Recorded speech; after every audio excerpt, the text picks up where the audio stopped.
You've tuned into The Mountain Gardener with your host, Ken Lain. Gardening it can be challenging, but with these simple insider tips, you'll reap huge rewards. Now, let's tune into today's Mountain Gardener with Ken and Lisa. If you are from other parts of the country, you're probably enjoying the fresh air. I mean, Prescott, Arizona it's like the top list in the country every year of the cleanest air. So we don't have that inversion that Denver and Phoenix get. We don't have all the smog of the factory coastal things. It's just really fresh air. If you're coming from, let's say, East Coast, where it's more humid, where you've got more, it's just lower altitude, you might be, your gardening internal compass might just be spinning right now. Going, what is going on? The leaves are burning, scorching. They've never done that before. What's happening? It's different. So gardening at altitude it's a whole new ball game. So I thought I'd dedicate 10 minutes just to the 5 habits that successful desert gardeners adapt to. And these are the things you should put on your mindset. And the first one's going to be the hardest for you folks from the deserts, Palm Springs, LA's, the Tucson's, the Phoenix, Scottsdale's, is the zone 7 mindset. So there's zones 1 through basically 10, 11, 12. But we are a solid zone 7. We flirt with 8, especially folks out in that Prescott Valley, Dewey, those areas. You are a zone 8. Spring Valley, zone 8 for sure. And Prescott, these areas, the higher ridge lines, you're talking Groom Creek, Highland Pines, you folks are definitely zone 7. So what does that mean? How cold can plants go before they die? That's really comes down to how much antifreeze. It's an antifreeze rating. Plants have antifreeze in them, just like your car has, to keep it from overheating. Well, here it's or from freezing. This is to keep the plants from freezing to death. And so zone 7 is going to be plants that can go down to 10 degrees. We rarely go to sub-zero. You folks in Flag, White Mountains, you definitely go below 0. You need your zone 6. You're colder. But in this area, zone 7. Yeah, but Ken, I live in Prescott Valley. I'm different. No, you're not. You're the same as the rest of us. We're all at elevation. I'm in Poland. I got those wind out there. We all have wind. What are you talking about? Zone 7 has nothing to do about wind or sun. It has everything to do about how cold do you get on the coldest day in January, because that's where you're going to test the limits of how much antifreeze is in this plant. So we are a zone 7. When you're reading the plant tag here at the garden center, so you're shopping around Waters Garden Center, you go, read the tag, goes, it's a zone 6. You're good. That means you can go down below 0. I'm a zone 5. That means you can go down to minus 10. A zone 4, minus 20. Zone 3, minus 30. Zone 1, it's like freezing. That's like Alaska stuff. We don't see that. So you can go with zone, let's say 7, 6, 5, 4, 3, 2, 1, all the way down to 1. Those are all good for you. It's when you go above your zone 8. Okay, we flirt with 8. I've got quite a few zone 8 plants in my yard. I have to protect them a little bit. I cover them, I move them around. I've got them in containers, but I can grow them. Got some beautiful fish hook barrel cactus, some beautiful palm trees in containers. Out in the yard, not so much. Now, as you go further out to the valleys, as you drop down the hill to Phoenix, Black Canyon City, there you're zone 9, zone 10. Those plants, if you look at them cold, they will die.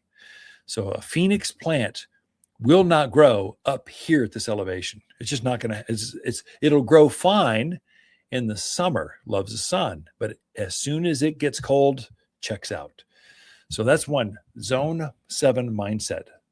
Embrace, number 2, the 12th month garden. We aren't cold like the Midwest does. We don't have 8-foot frost. Got a buddy of mine who owns a garden center in Wisconsin. Goes, yeah, Ken, I just come down. Let's go to lunch. I got a home down here in Sedona, basically. He's there. Let's go to lunch because I can't do anything at my garden center because of 8-foot frost line. You've got to be kidding me. No wonder you're leaving and coming down where the sun shines 12 months out of the year. We don't have that. I mean, we might have 8 millimeters, and we didn't have that last year of frost line or ice covering the top of the garden. We're mild. We get some snow. We're the mildest 4-season climate you can get, and you need plants that can take that. And what that means is it opens up your garden window to 12 months. I mean, to have broccoli for Christmas dinner, commonplace. Kale all winter long. I mean, just you can have these things. You can have flowers. I mean, my pansies were over the top this winter. It was beautiful. You can have that, but you got to plan accordingly and plant that way. So think in terms of 12 months. We've got 3 distinct growing seasons. We've had spring. That's basically March through May. We've had summer and the monsoon planting season. This is actually a peak window for planting. This is the time to put big trees and shrubs and hedgerows and privacies. Your summer bloomers like Rosa Sharons and roses, hibiscus, crepe myrtles. This is your time. And then you've got your fall planting season. It's like a mimic of the spring.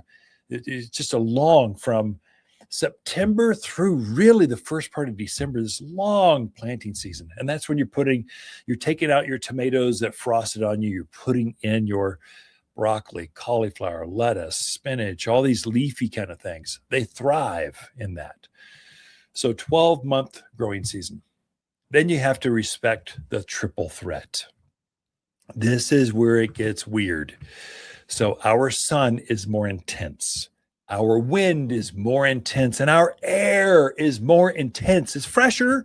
It's also very dry. So if you've grown, let's say Japanese maples out in Southern California, they love growing out in full sun because you're at sea level. You've got so much more atmosphere protecting that plant. It's humid.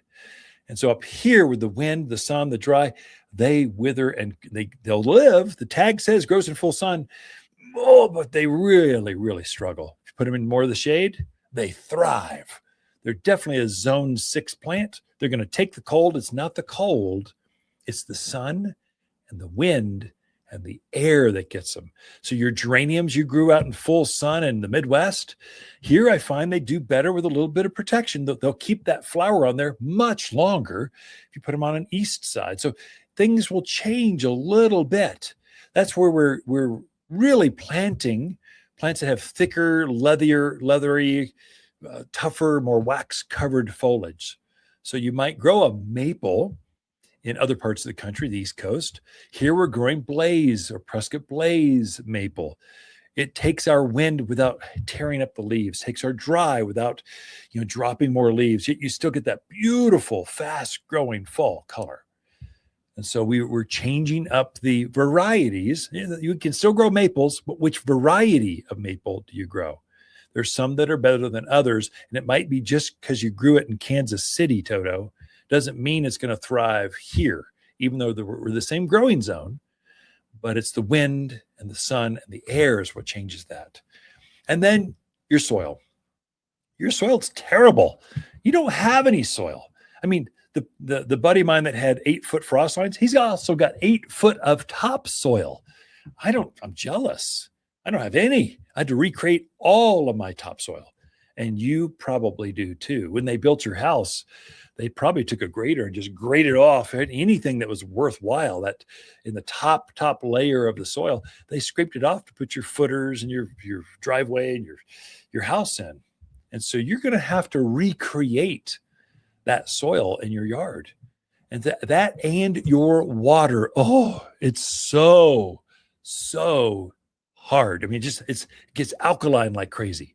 So you'll never get to 6.5, the perfect neutral pH. Our water is the enemy. The water comes out of the ground very high in pH, just more alkaline. That's something new. That's unique to this area. How do you counteract that? You just add organics, the right kind of fertilizers you put in there, soil sulfur. In other parts of the country, you add lime. Here, we never do that because it raises the pH even more. Here, we're adding soil sulfur. We're always trying to push down, make acidic, always bring down the pH. And then lastly, we do have animals.